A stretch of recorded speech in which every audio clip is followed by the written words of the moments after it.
All right, welcome back to Elvis Photos. Hope you enjoyed the last video that came out this morning, or any other videos that you might have watched, or if you're a brand new subscriber, there's a lot of videos to choose from.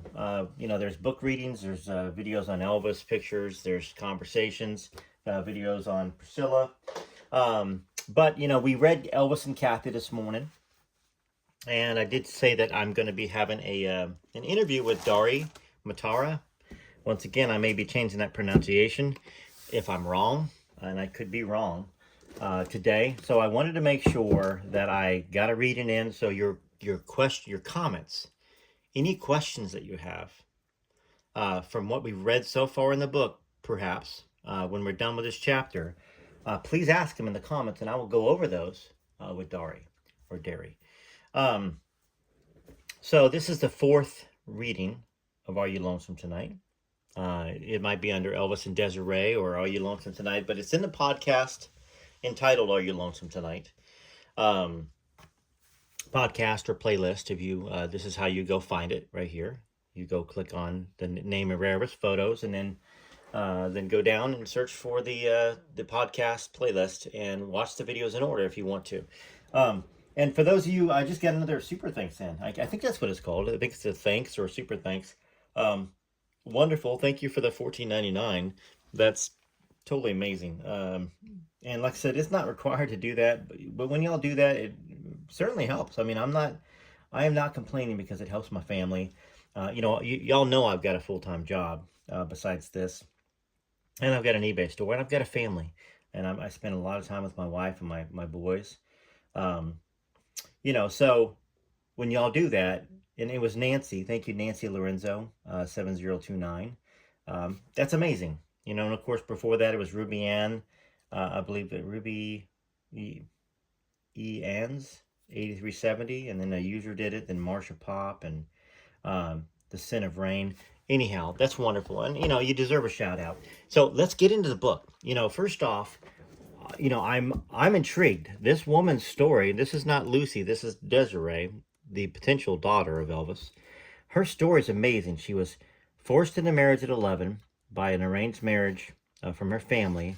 The guy was not a gentle guy, if you get my take there. So she had to endure a lot of painful interactions with him, and of course she had children by him. Children before the age of 15, a couple of them. I mean, think about that. This is not the 1800s or 1700s. This is 1951, I think it was, maybe. No, 1947, I think, is when she got forced to be married him. And we are now into the section that we're going to start reading, where I believe that she meets Elvis. So we read the 1947 through 53, got through that. And then we got the research from the author about all the things that she stated. The researcher, this is what I'm noticing here in this book. The author, Dari or Derry, and I'll get that corrected the very next video because I'm going to ask him, obviously, researched all the people she talked about in her recollections and her stories.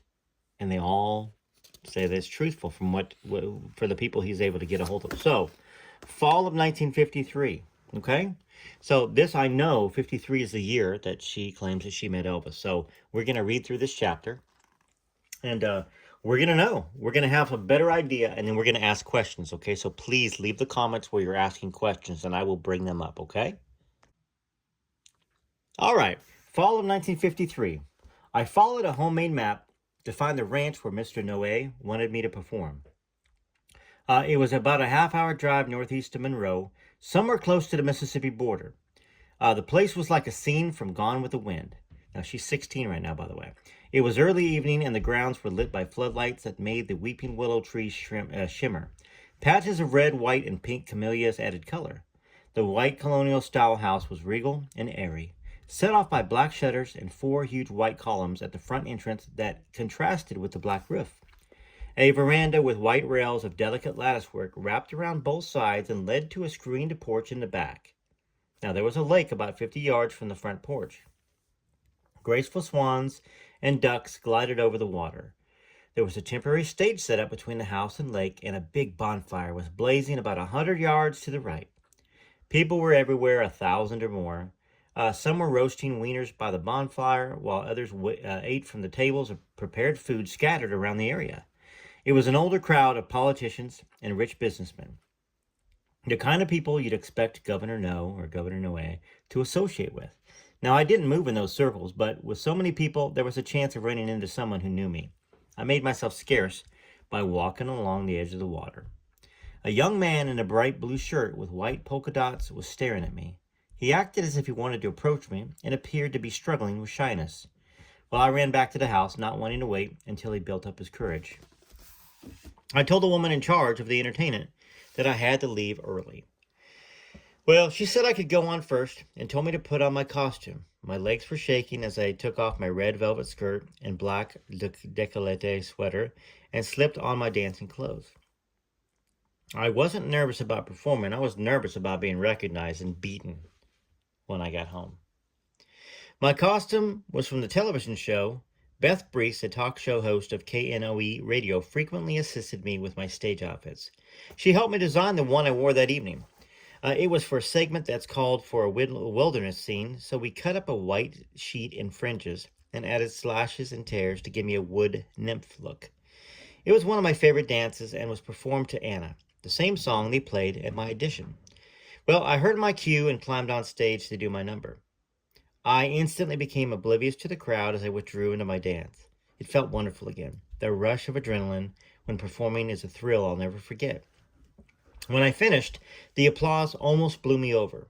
I had never danced before to a live audience and was accustomed to the silence of the studio. Well, now people were clapping and whistling and hollering their approval. I bowed a few times, totally flustered, and ducked back into the house. While I dressed, a haunting voice carried over the stage area. It sounded like Frank Sinatra. Well, I went to the window to see who was on stage, and I was surprised to see that it was the same young man with a polka dot shirt who had been staring at me by the lake. He sang with such depth and richness it was gripping. Well, I figured that the crowd would really go wild, but the applause was only moderate. It was an older audience, and they just didn't appreciate him. I backed away from the window. The young singer's career plight was the least of my worries. Getting out of there as fast as possible was my main concern. I was able to perform because the man wasn't in town. Now, he could return at any moment. If he found me gone, especially at night, a beating would follow. I made my way down the stairs and rushed out the back door, nearly bumping into someone standing nearby. He was the singer. He was out of breath and his hair was tousled.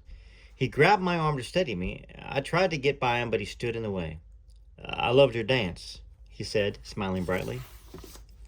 "I enjoyed your song," I mumbled and tried to get around him. You're not leaving, are you?" he asked. "I don't even know your name." "Lucy," I said. "What's yours?" I immediately regretted asking. I had to leave. "Elvis Presley." What a strange name, I thought. "Will I see you again?" he asked. "I can't," I said, bowing my head to avoid him, having the look in my eyes. "Well, good luck with your singing." Well, I wanted to stay to talk to him. Normally, I would have run away, but he seemed so nice. Vulnerable, even. And there was something about him that was very attractive. Now, his brown hair was shiny and appeared darker because of the balm he wore. I walked through the crowd saying goodbye to people who complimented me on my dance. Something made me turn back. The singer was standing there watching me. Our eyes met and he smiled. I smiled back, then turned and walked away. Now, this is the author writing this. In his early days in '53, Elvis, then 18, had not yet formed his own style and therefore imitated other successful singers. Friends and associates were often startled at how well he could mimic Sinatra, Dean Martin, or whomever else he wanted to copy. His audience that afternoon was made up of the same generation that would decry him when he became famous. As an old-timer in Monroe told me, nobody's who'd been at one of James No's party would give a damn about Elvis Presley, famous or not. He could have done his whole Vegas stage act and he'd have been booed off the stage. So that is the commentary from the author. And I guess he did talk to an old-timer in Monroe about James No's parties. Okay, back to Lucy. The singer's smiling face kept flashing in my mind. It was a brief encounter, a few words, and a smile, but he made a lasting impression. I thought he would probably be very successful someday, and maybe I would have a chance to see him perform somewhere. Well, a couple weeks later, Mr. Toomey talked me into modeling for a shoot at the zoo. I thought it might be fun. When the time drew near, Mr. Toomey dropped the other shoe. I didn't tell you what zoo, he said, laughing. It's the Memphis Zoo. But then the arrangements had been made, and it was too late to change. Mr. Toomey wasn't even going. He gave me a phone number and told me that he had contacted a photographer in Memphis. The man was out of town, so I decided to go. It would give me a chance to see my sister Mary, who lived in Memphis. Well, I told Mrs. Fowler that Mary was sick and needed help. That Friday, I gathered up my daughters and Mr. Fowler, and Mrs. Fowler drove us to the train station. Well, it was a long ride to Memphis, about 5 hours, and the girls fidgeted the whole way. My sister came to pick us up. Driving to her house, I noticed how lovely Memphis was, full of trees and colorful flowers, and it seemed so large compared to Monroe. After dinner, I called the photographer, and he came over with a date. We decided to go out. Well, my sister called a babysitter to watch Deborah, Melody, and her own young son. They took me to see a hot new singer in town. We went to a club called the Eagle's Nest, a tacky place with tables covered by red checkered tablecloths. Well, they wanted to sit up front, but I was still so afraid of being seen, even in Memphis. So I steered us to a table. Folks, I'm sorry. I'm having trouble reading because I'm so anxious to get ahead in this. I need to slow down. So let's start again. No one was singing. Let's see. So they wanted to sit right up front, but I was still so afraid of being seen, even in Memphis. I steered us to a table near the middle. A boring Western band was playing. No one was singing. Well, I asked my sister which one was the hot new singer. She said he wasn't part of the band, that he came on when the band took their breaks. If the singer was playing second fiddle to this dull band, how hot could he be? Well, now you'll see him, the photographer's date squealed as the band left the small stage. The house lights dimmed and the solo singer appeared. I was stunned. It was the guy from the party with the funny name. He looked even better than when I'd seen him before. He wore a silky white shirt with big billowy sleeves and baggy black pants. It gave him a swashbuckling pirate look. He moved around more than he did at the party, and his hair flopped down over his face. He gave an energetic performance, copying the current hits by Sinatra, Dean Martin, and other popular singers. He appeared to be staring at me the whole time he sang, which made me uneasy. When he finished, I was again surprised that there was only polite applause. He had really poured his heart out up there, except for some girls at the table up front, he didn't excite anyone. It didn't seem to bother him, though. Instead of retreating backstage, he came out into the audience and began talking with the people in the crowd. I watched him and marveled at how polite and courteous he was to everyone, especially after the lukewarm reception. It was almost as if he was thanking them for listening to him. This is very interesting. I read this book when I was 16, right before I got my first gig. And I played 7 nights a week at a place in California called Don's American Barbecue. It was a one-room place that had barbecue, and by the time I was done singing there, almost 2 years later, they'd added 2 other rooms, and it was packed inside, all the rooms, and outside packed. But what I did is I used to talk to everybody after every set, every table I'd go to, talk to them, get requests, thank them for coming. And I bet you I got that from this section. And I still do it to this day. We play wineries or a casino. I'd always go out in the crowd and talk to them, either in between sets or after the show. Not wait for them to come up to a table with autographs. I'd go out to them, obviously, to their tables if it was in between sets, or when the show was over, I'd go out amongst the crowd, thank them for coming. So here we go. Instead of retrieve, after talking at some of the tables up front, he started walking straight to our table. He talked to my sister and the other woman, then looked at me and said, "Who's the pretty stranger?" He gave no indication that he even remembered me. I was relieved, but disappointed. They told him I was this big-time TV star and model from New Orleans, exaggerating, of course. They told him about my photo session at the zoo the next day, and he was impressed. "You'll love Memphis," he said. "It's a great city. Why don't you let me show you around?" Well, I begged him off, saying I'd be working all day and wouldn't be able to get away. We left before he had a chance to give a second performance, if he even gave one. When he arrived home, my sister scolded me for refusing the singer's offer. "Lucy, I know about your marriage, if you can call it that. I know what you've been going through. Some of us have spoken to Archbishop Cushing about it in Boston, and he said you don't have to remain married. You can get out of it. You don't have to feel that you belong to that man. You can do whatever you want." Though my sister chose her husband, her marriage was also bad, so she was sympathetic. I thanked her for her support and promised to consider what Archbishop Cushing had said. Well, I was up at dawn the next morning preparing for the photo session at the zoo. We had to start early to catch the morning light. I put on a pair of white shorts, an apricot and mint green sleeveless plaid blouse, and white sandals that tied around my ankles. Well, I brought some tennis shoes to wear afterwards because the sandals had wedge heels. Brushing my hair, I thought about the singer. It was the first time in my life I began to feel something for a man. I was torn between enjoying it and accepting the hopelessness of it. Well, the photographer knocked on the door and said it was time to go. Well, it was fun getting in the pens with some of the tamer animals and cavorting with the monkeys. The peacocks, they screamed at me. And the zebras and the llamas, they were gentle. The photographer wanted me to get near the hippopotamus, but I balked. I especially liked the giraffes because they were beautiful and graceful. During the shootings, I couldn't help feeling sorry for the animals because they were caged. She felt like I was no different as how she felt. Well, we finished around 3 o'clock. Since my ride wasn't coming until 6, I had time to wander around. So I slipped on my tennis shoes and walked to the horse stables near the entrance of the zoo. A friend in Charlotte had taught me to ride when I was 8. I wanted to ride the whole 3 hours, but it cost me $3 an hour and I needed to save money. When I went to pay, the man at the counter refused to take it. "You worked hard today," he said. "You'll make us all look good. Go ahead, ride as long as you want." So I steered the horse towards a wooded area bordering the zoo. The wind felt so good against my face as the horse galloped across the grass. Turning at the edge of the woods, I noticed another horse and rider coming towards me. That bothered me because I wanted to be alone. When the horse stopped right beside me, I looked up and saw the singer, smiling and sitting proud on the chestnut-colored animal. He was dressed casually but wore a bright scarf around his neck. "I'll fancy meeting you here," he said. "Why are you following me?" I demanded, trying to sound firm to hide my fear. See, we were alone, and I knew nothing about him other than the fact that he was a singer. My only experience with a man was filled with violence and horror. "Because I haven't stopped thinking of you since I saw you in Monroe," he said. He did remember. I wanted to know why he didn't say anything at the eagle's nest, but it was difficult to talk because the horse kept moving around. The singer grew nervous. He politely, almost meekly said, I just want to ride with you a while. Is that okay?" He was so nice that I couldn't say no. We rode along the edge of the woods, looking at each other and smiling but saying little. He came to a place overlooking a lake. He got off his horse, and then he helped me off mine. It was the first time I didn't cringe at the touch of a man's hand.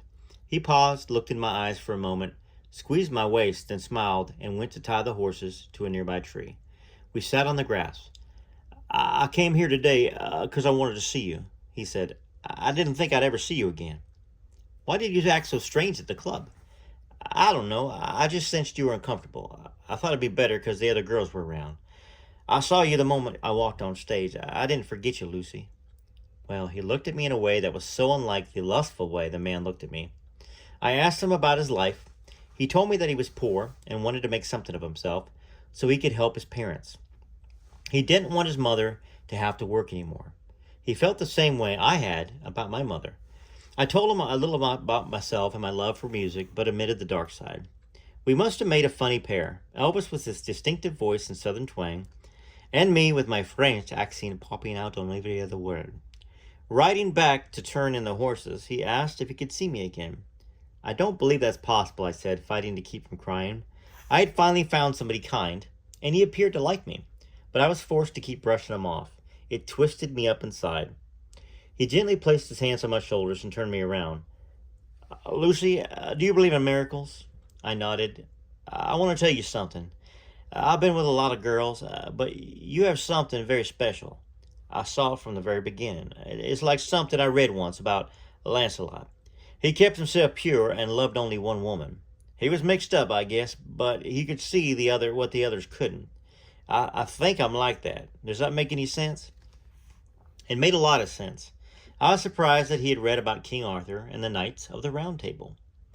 Those were some of my favorite stories. Elvis was the kind of man I always dreamed about. Only meeting him now seemed cruel. I was better off fantasizing about a prince that didn't exist than being tortured by the knowledge of one that did. "I really have to go," I insisted. "Come to the club tonight," he said. "Please, I need to talk to you some more. I have to. We'll go somewhere afterwards." He was so insistent that I relented. They made a promise. We led our horses to the stables and said goodbye. That evening I told my sister that someone invited me to see Kate Smith. There was an ad in the newspaper that she was performing in town. That was my excuse. I didn't want to tell her about the singer. She was happy that I was getting out and all, but pushed me out the door when it came time to leave. She even let me use her car. So, here is the research from the author. Lucy's sister, Mary de Barbin, had lived on Lauderdale Street in Memphis, a few blocks down from Lauderdale Courts, where the Presleys lived. In his early teens, Elvis used to mow her lawn and often played with her young son. A few years later, Elvis began performing at the Eagle's Nest, and although Mary had moved to Peabody Avenue, a mile or so from Lauderdale Courts, she kept in touch with Elvis and was excited about his career. She sometimes went to the Eagle's Nest to cheer him on and lend support. Well, when Lucy came up from Monroe for the modeling assignment, I took her to see Elvis's show, Mary told me from her home in Louisiana. He came over to the table after his performance to say hello, as he always did. But this time was different. He couldn't take his eyes off of Lucy. He was very taken with her. They talked, and he asked her out. The next day, Lucy said she was going to a Kate Smith concert or something. I didn't believe that for a second. She went off somewhere with Elvis.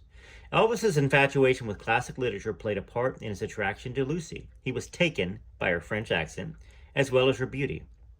Those who have tried to portray him as an ignorant hillbilly overlook the fact that his favorite subject in school was English, and that throughout his life he was a voracious reader who consumed everything from romantic history and the Bible to complicated religious, philosophical, and spiritual writings of Theosophist Madame Blavatsky. I want to talk about that before we move on. So the sister, Elvis mowed her grass. That's how the sister knew him from singing at the Eagle's Nest. Now, her story says that he came over, they talked, he asked her out, and they went out the next night. Now, we know that she declined Elvis, but she did tell him that she was going to the zoo. So, it is a plausible scenario. Elvis showed up. We know Elvis loved to be a cowboy and loved cowboy westerns. Showed up and, and probably followed her from a distance because he was shy. And at the same time, saw her riding, and he went riding too. That's what I think happened, if this is what happened.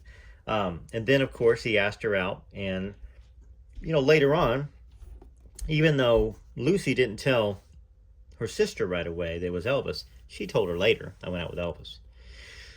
So that's where we're at. Okay, let's keep reading, okay? I want y'all to ask as many questions as you can or observations as you can, okay? Because we will be having a conversation here within 2 hours with the author. I drove to the Eagle's Nest and quickly found the table in the back. The boring band played as before, then Elvis came on. He looked so handsome. His hair was shiny and neatly combed in place, and his collar was turned up. He was much more subdued this evening and sang a lot of smooth, moody ballads, or soft, moody ballads. His singing was nothing like the way it would be later. I tried to pay attention to his performance, but my mind kept wandering to my problems. Being there only complicated them. Elvis did a single set, then came over and said, let's get out of here. He walked with his chest held high and expanded and moved with determination. Well, he led me to an old but well-kept car, apologizing because it wasn't a late model. He opened the door for me, then closed it, and went around to the side. Before he started the engine, he reached over and touched my hand. I want to show you my city, the most beautiful city in the world. You don't mind if I'm proud of it, do you? Well, loving one's hometown was nothing to be ashamed of. I wish I could love mine. We drove down a beautiful street lined with large colonial homes. I'll have a house like this one day, he said. It'll take a lot of work, but my plan is to make a record. A person can get rich if they can make a good record. What do you think? Well, I think you can do it. Just don't give up. You have to be different to be noticed. I try to be that way when I dance, but I get scared sometimes. Yeah, no, he said. You never know if the people are going to like you or not. You can sing the same song the same way, and one crowd loves it, and the next doesn't. Well, he pulled the car into a small lot near a park and asked me if he could walk a bit. Well, I was afraid he was going to ask questions and try to find out more about me. We walked in the cool night for a while, then stopped to sit on a wooden bench. Well, my fears were verified. Lucy, tell me about your life. What are your dreams? What do you want to do? Well, I told him in an abridged version of my story, starting with my father's death and how that affected my family and forced my mother to work. I left out the part about the marriage. Elvis's face became sad. The similarities between our mothers was something that we shared. My mother never had anything pretty, he said, but I'll make it right. I'll become a success and buy everything she wants. He paused for a second, then his face lit up. And your mama too, Lucy. I'll take care of her if I make it before you do. It was such a warm sentiment. He meant it. He was so sincere. He turned and embraced me. Now, it was a loving embrace between kindred spirits. Slowly, tentatively, my arms rose to squeeze him to me. It felt wonderful. You look so pretty in the moonlight, he said, pulling away to take a look. The words were disturbing. I was afraid and suspicious of men. They told girls how beautiful they were just to have their way with him. Elvis was different, but I was so frightened and confused about life, I didn't know how to react. Please don't try to flatter me, I said. I don't like false flattery. You don't know me. He was hurt. He looked like a little boy. I want to know you, he pleaded. I'm telling you the truth, how I feel. Ever since I saw you at that party, I kept hoping that you were more than just pretty. Now I know. I feel the way you think. You have to believe me. I do. I'm sorry. I'm just shy. We stood up and began walking again. Elvis held my hand. Do you have someone? He asked. No. It wasn't a lie, not in the sense he meant. We stopped walking and faced each other. I felt so small in his arms. He bent down and gently kissed me, and time stood still. Can I see you again? I guess so. What was I saying? How could we? This was only going to lead to more trouble. And he noticed my hesitance.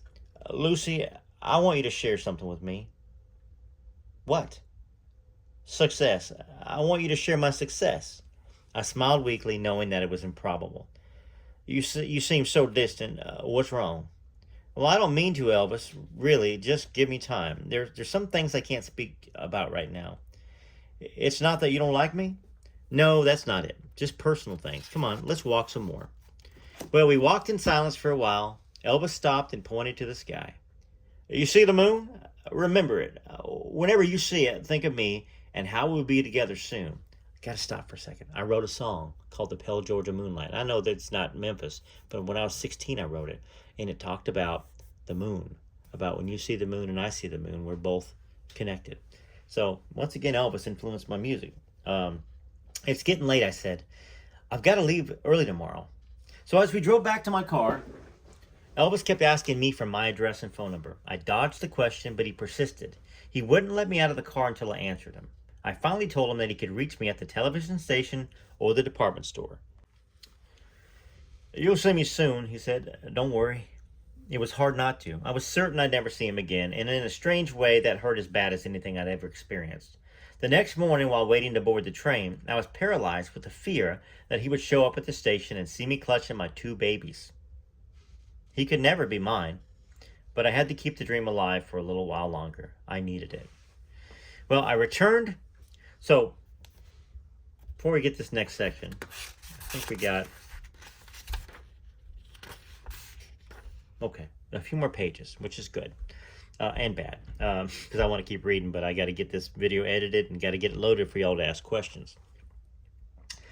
So here's a young girl taken advantage of, married off at 11, forced to have children, forced to do that act over and over again, painful.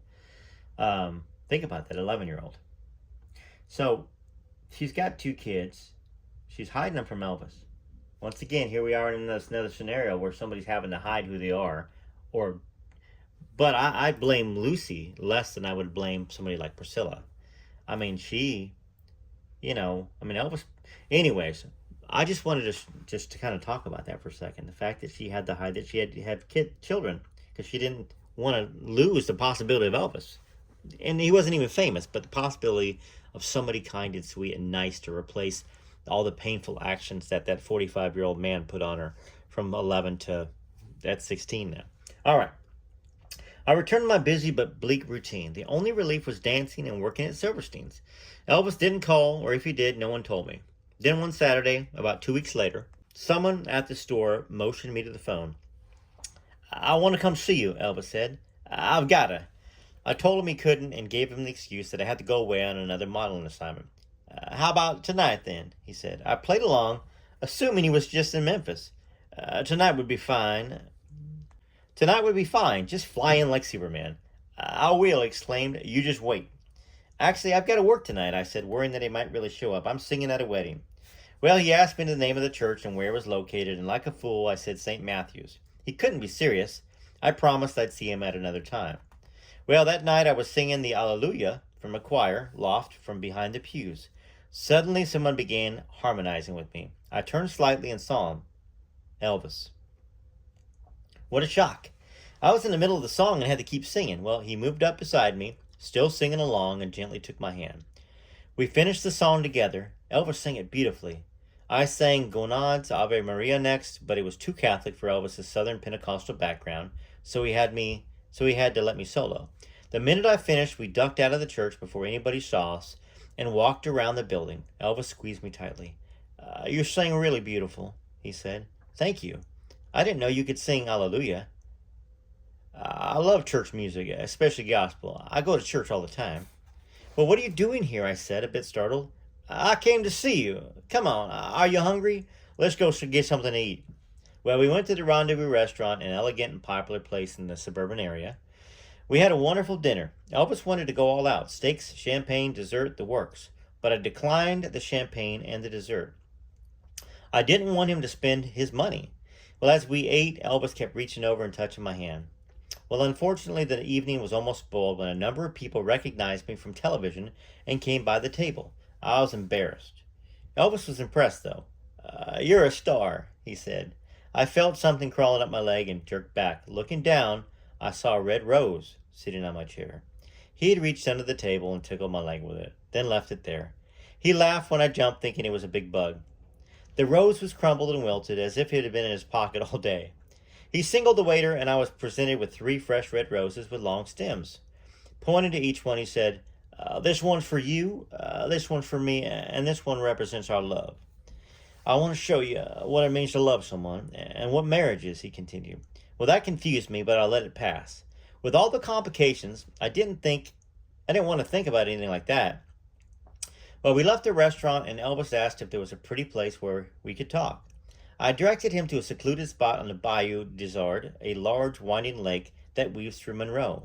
We sat on a bank directly across from Desiree County Club, talked, laughed, kissed, and watched the lights sparkle in the water. Now, as Elvis leaned over to kiss me, his arm got tangled in a gold chain that held the confirmation cross around my neck. The cross fell into the dark grass. We searched, but couldn't find it. Elvis promised to get me another to replace it. We had so much fun. I didn't want the evening to ever end. It was getting late, and I was getting worried that he wouldn't take me back until I promised to go to Memphis again soon. He drove to St. Matthew's to drop me off at my car. Before we parked, Elvis looked at me very seriously and said, when can I see you in Memphis? I want you to tell me what's bothering you. Maybe I can help. And I said I would. All right, so Lucy's knowledge of Elvis comes exclusively from their times together. So she was unable to explain how Elvis came to perform at the party where they met, and why he found it so easy to surprise her in Monroe, a city 300 miles south of his home in Memphis. My research was more enlightening. In the summer and fall of 1953, Elvis was almost a fixture in Monroe, Louisiana. Let that sink in. I know that we have a lot of books that we've read. I hadn't heard much about that, but this author did. Nearly a dozen people told me they saw Elvis then. In fact, it's hard to find an old-timer in Monroe who didn't see him. Some recall seeing him playing in a bar on the west side of town called the Red Coach Club. Others say they saw him at a high school, an outdoor party, or fairgrounds. James Noe Jr., who now heads the family's television and radio empire, said Elvis was spotted playing in the back of a truck in the parking lot of a local shopping center. That still leaves the question why. What was it about Monroe that attracted Elvis? Richard Wilcox, a music historian who manages radio stations KNOE, AM, FM in Monroe, told me Elvis came to Monroe in '53 to try to get on the Uchiata Valley Jamboree, I don't know how you pronounce that, a country music show at the Uchiata Valley Fairgrounds. Wilcox said, I think he came in '52 also, when he was still in high school. The Jamboree was a pretty big deal at the time and was broadcast live over KNOE-FM. Elvis tried out, but he never got to perform. He didn't get to play at the Red Coach Club. He did get to play at the Red Coach Club and a few other places. Well, why did the king of rock and roll fail to make the Uchiwata Valley Jamboree? Well, because my husband wouldn't let him, Mary Taylor firmly said. Hugh Taylor ran the Jamboree and chose who played. He died in 1975, but his wife Mary recalled the young singer. Sure, I remember Elvis, Miss Taylor told me. He came down here a number of times in 1953. Elvis sat in the audience a time or two. All right, I had to clear a little memory on my camera, so let's get back to this. I'm sorry about that. Sure, I remember Elvis, Miss Taylor told me. He came down here a number of times in 1953. Elvis sat in the audience a time or two checking out the competition. I guess then they asked my husband for a tryout. Well, I was there. He was just a kid then. He didn't have a band or anything, just him and his guitar. He sang okay, but he couldn't stop wiggling that leg of his. That was the problem. He just wiggled around too much when he sang, like he always did. My husband didn't like it at all. We had a family show. There were a lot of children who came. My husband wouldn't even let Jerry Lee Lewis perform either the first time he tried because Lewis had this wild white afro. Well, Jerry cut it off and my husband let him on. But Elvis never stopped shaking his leg. The Jamboree was every Saturday night in the exhibit building of the Uchiwata Valley Fairgrounds in West Monroe, which is now where the new Civic Center and City Hall is. We had a lot of big stars in the show like Slim Whitman, Farron Young, and one of my favorites, Webb Pierce. But not Elvis Presley. Nope, not Elvis. Never, Mrs. Taylor reiterated. John Birdsong Jr., whose father ran the fairgrounds, also recalled that Elvis tried out for the Jamboree in the fall of 1953. Elvis finally did get to play the Uchiwata Fairgrounds a year later as part of the Hank Snow's traveling show. That started a series of triumphant returns to the stages or cities where he had once been rejected. This, so far, intrigues the heck out of me. Now, once again, I did tell you all that I read it when I was 16 or 17. I can't remember what the exact age, and that I fully believed it then. I went into this very skeptical, but so far I see the plausibility and the possibility that it could be true. And I know that some of y'all have open minds and some of y'all have closed minds. And you know what? I think the author welcomes any questions. There's a couple comments that I've seen that came on the channel. One talking about how Elvis didn't have a band in the spring of 1953. There's no way he could have done it. Well, the book doesn't say anything about the spring of 1953. It says the fall of 1953, and he's always playing solo. So, whoever made that comment, maybe you're watching this video, that answers that question.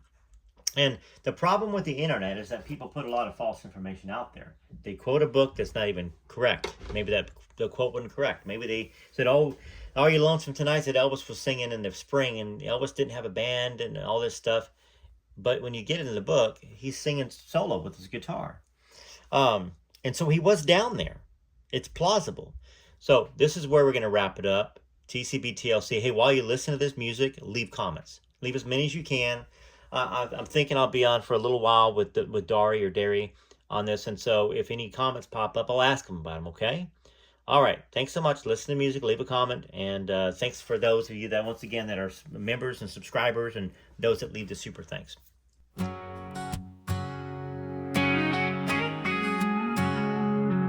He walked on stage with a smile, made our dreams come true for a while. Guitar in hand, moving wild, every scream made him feel alive. Shook his hips, people would sigh. If I can dream, he touched the sky. Jailhouse rocking all night long, to the rhythm of a rock and roll song. Elvis gave his life for his fans, sang his heart out right till the end. Every note he gave a piece of his soul, because rock and roll made him whole. He is where music ended and began. Elvis gave his life for his fans.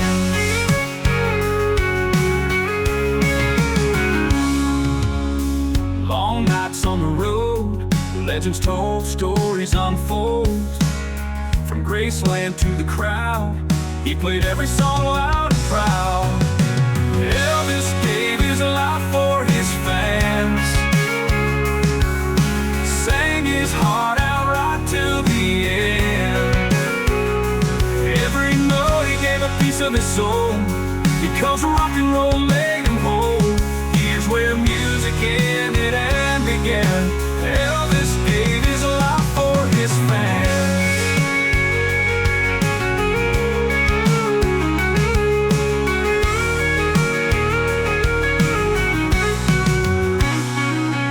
He shined like the brightest star. Love for that music took him far. Echoes of his voice still live on in every one of his songs. Elvis gave his life for his fans, sang his heart out right till the end. Every note he gave a piece of his soul, because rock and roll made him whole. Here's where music ended and began. Elvis gave his life for his fans. Here's where all music ended and began. Elvis gave his life for his fans.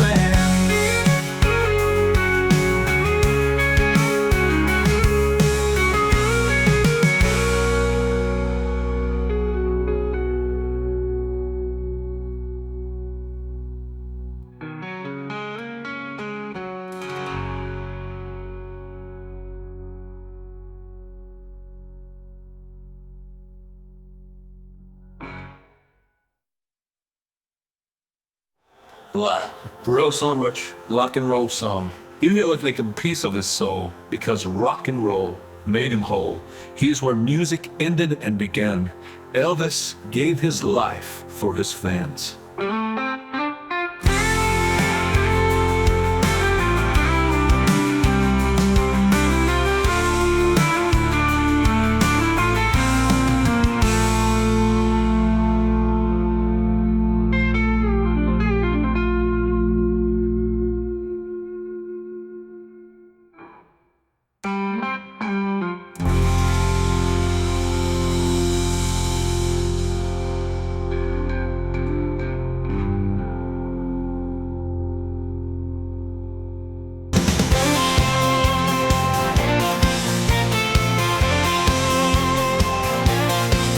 Shot up like a firework in 1954, when everything on records and TV was a bore. Locks of hair falling down over his sullen eyes, it's twisting in and out, and didn't even realize he was every daddy's nightmare and every daughter's dream. Those mothers didn't know they should have those girls to scream. Right along beside them as all the cameras flashed. Without Elvis there's no Elvis, Jerry Lee or Cash. He was straight out of Tupelo, the Memphis Flash.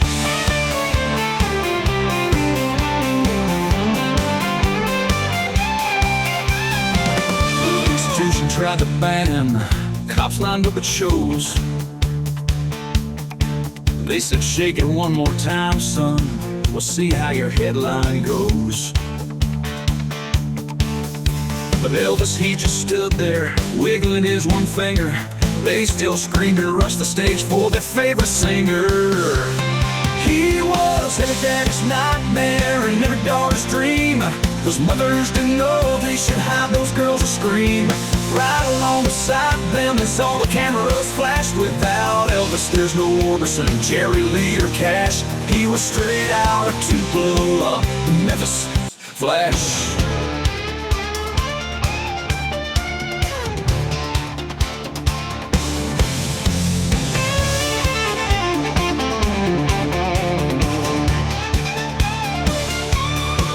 The institution tried to ban him, cops lined up at shows. They shake it one more time, son, we'll see how your story goes. But Elvis, he just stood there wiggling his one finger. They still screamed and rushed the stage for their favorite rockin' singer. He was every daddy's nightmare and every daughter's dream. Those mothers didn't know they should have their nose screen. Right along beside them as all the cameras flashed. Without Elvis there'd be no Jerry Lee or Johnny Cash. He was straight out of Tupelo, Memphis Flash.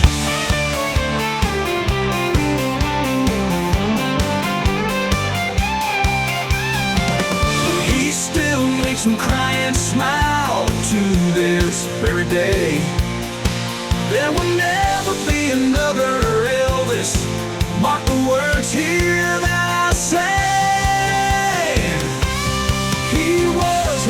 father's nightmare and every daughter's dream. Those mothers didn't know they should have those girls to scream. Right along beside them as all the cameras flashed. Without Elvis, there's no Orbison, Jerry Lee, or Cash. He was straight out of Tupelo, the Memphis Flash. He was straight out of Tupelo, Elvis, the Memphis Flash.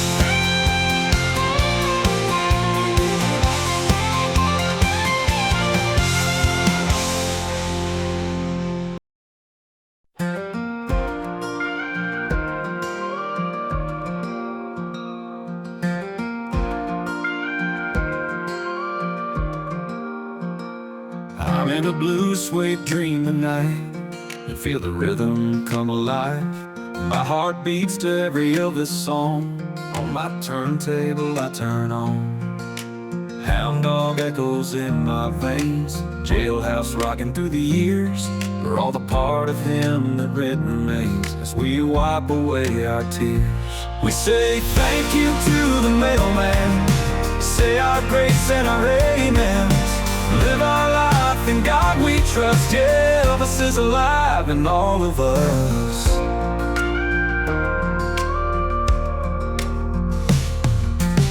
Feel the tremor in the night, guitar strings start to hum, and the stars up there so big and bright as Elvis starts to strum. We say thank you to the mailman, say our grace and our amens. Live our life in God we trust. Yeah, Elvis is alive in all of us.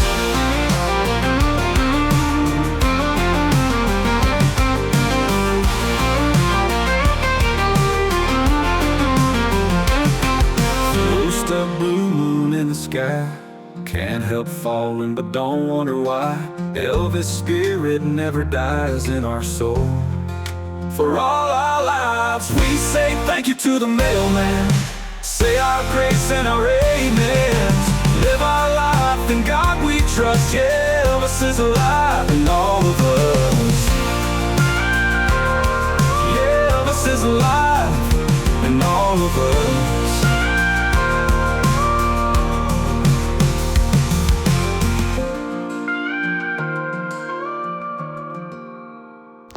All right, so leave those comments, okay, and tune in to Child Bride, which is going to happen later on this evening.